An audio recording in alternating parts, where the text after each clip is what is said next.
അമ്മയുണ്ട്, ഇല്ലേ? മക്കള് വളർന്നു വരുന്നുണ്ട്, ഭാര്യയുണ്ട്. ഒരു തെറ്റും ചെയ്യാത്ത ആ പുരുഷന് എത്ര അനുഭവിക്കും?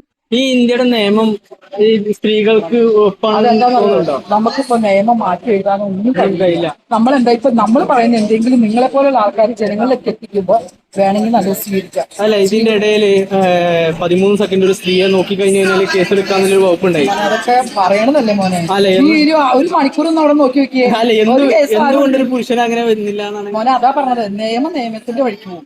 നമ്മൾ ചെയ്യാതെ ഞാൻ സ്ത്രീയാണ്. ഒരു മണിക്കൂർ ആവാൻ നോക്കി അശ്ലീലം പറഞ്ഞാൽ എനിക്കറിയാൻ പ്രതികരിക്കാൻ. ഞാൻ നിയമത്തിന്റെ പുറകെ പോവില്ല, ഞാൻ പ്രതികരിക്കും.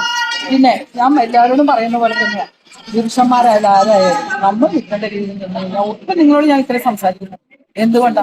നിങ്ങളോട് ഇഷ്ടം കൊണ്ടാ, അല്ലേ? എനിക്ക് വേറെ ഒന്നുമില്ല. ഞാൻ സാധാരണ സ്ത്രീയാണ്. ഒരു സ്ത്രീ വീണ്ടും എടുക്കുന്നുണ്ട്, അവർ ചെയ്യുന്നുണ്ട്, അവരുടെ ജോലിയാണ്. നമ്മൾ ജോലിയാണ് ചെയ്യുന്നത്. ഒറ്റ വിചാരം നമ്മുടെ മനസ്സിലുണ്ട്. ഓക്കെ അല്ലേ? അപ്പൊ എല്ലാവരും പാവപ്പെട്ട ഈ ചേച്ചിയെ താങ്ക് യു. മോനെ ഇഷ്ടം വേണം മോനെ. നിങ്ങളുടെ ഇഷ്ടമാണ്. എന്റെ ഈ എന്താ പറയാ, നിങ്ങൾ കൂടുതൽ സ്നേഹിക്കുന്നവർ എന്താ സംഭവിക്കുന്ന അറിയോ? എനിക്ക് കുറച്ച് സൗന്ദര്യം കൂടും, എനിക്ക് കുറച്ച് സന്തോഷം കൂടും. അപ്പൊ എനിക്ക് എന്താ ഉണ്ടാവുക?